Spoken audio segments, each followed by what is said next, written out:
کسی اور اس کی چیز کے اوپر اعتراضات کیے جاتے ہیں، شبہات پیدا کیے جاتے ہیں. کبھی سیرت النبی پر اعتراض کیا جاتا ہے، اللہ کے نبی کی ذات پر اعتراض کیا جاتا ہے، قرآن کی کسی آیت پر اعتراض کیا جاتا ہے، اس کے کسی حکم کے اوپر اعتراض کیا جاتا ہے. تو اس طرح جب اعتراضات آتے ہیں، شبہات پیدا کیے جاتے ہیں، تو مدارس اسلامیہ ہی کے ذریعے ان تمام شبہات کا جواب دے کر ثابت کیا جاتا ہے قرآن و حدیث لا ریب فیہ، اس کے اندر کسی شک و شبہ کی گنجائش نہیں. آج کا دور اس سلسلے میں بہت آگے بڑھ رہا ہے. قرآن پر اعتراض، حدیث پر اعتراض، مستشرقین نے ایک دروازہ کھول رکھا ہے. آج سے نہیں 300-400 سال پہلے سے ان لوگوں نے قرآن و حدیث کے خلاف مواد تیار کرنے کی فکریں کرتے کرتے ہزاروں نہیں لاکھوں کتابیں لکھ دی ہیں اب تک، اور اس کو تم سب جگہوں پر پھیلا رکھا ہے.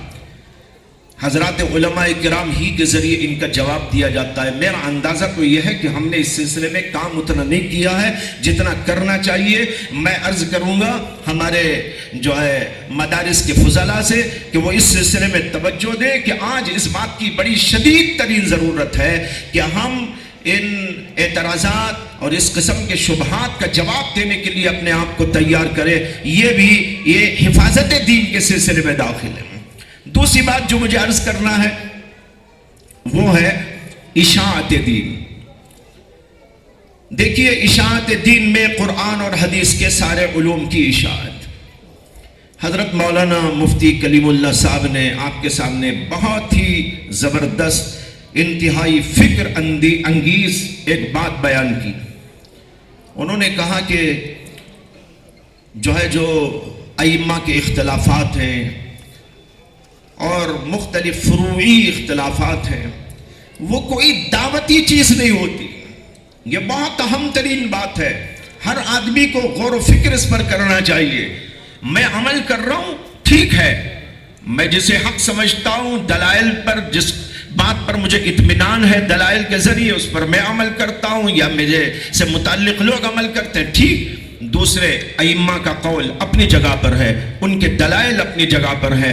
یہ دعوتی چیز نہیں ہے کہ ہم کسی کو کہیں کہ بھئی تم یہ چھوڑو اور یہ پکڑو، یہ لے لو وہ لے لو، اس کو چھوڑ دو اس کو لے لو، تم یہ نہیں ہونا چاہیے وہ ہونا چاہیے. یہ بات بالکل غلط ہے. آج امت کے اندر اختلافات یہیں سے پیدا ہوئے. بعض لوگ یہ کہتے ہیں ائمہ میں اختلاف کی وجہ سے اختلاف ہے. نہیں، ائمہ کے اختلاف کی وجہ سے امت میں اختلاف نہیں ہے، بلکہ ائمہ کے اختلاف سے ہم نے جو تشدد برتا ہے، جو تعصب برتا ہے، بے اعتدالی کا قدم بڑھایا ہے، اس کی وجہ سے ہمارے دل ایک دوسرے سے ٹوٹ گئے.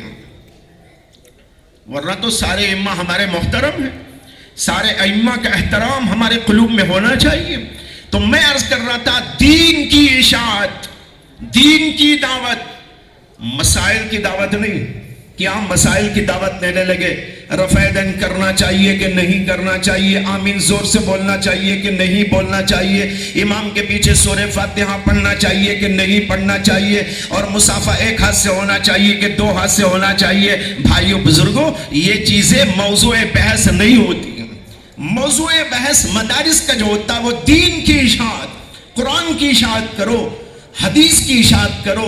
اس کے ذمن میں مسائل آتے ہیں تو مسائل آتے رہیں گے، عمل کرنے والا عمل کرتا رہے گا، لیکن اس کے اوپر ہم کو سٹرس نہیں کرنا چاہیے اور زور نہیں دینا چاہیے کہ بھئی یہی ہے اور دوسرا نہیں. ایک زمانے میں کافی اس میں بے اعتدالیاں پیدا ہوئی، لیکن ہمارے علماء نے، ائمہ نے برابر اس کے اوپر کام کیا اور لوگوں کو سمجھایا تمام ائمہ قابل احترام.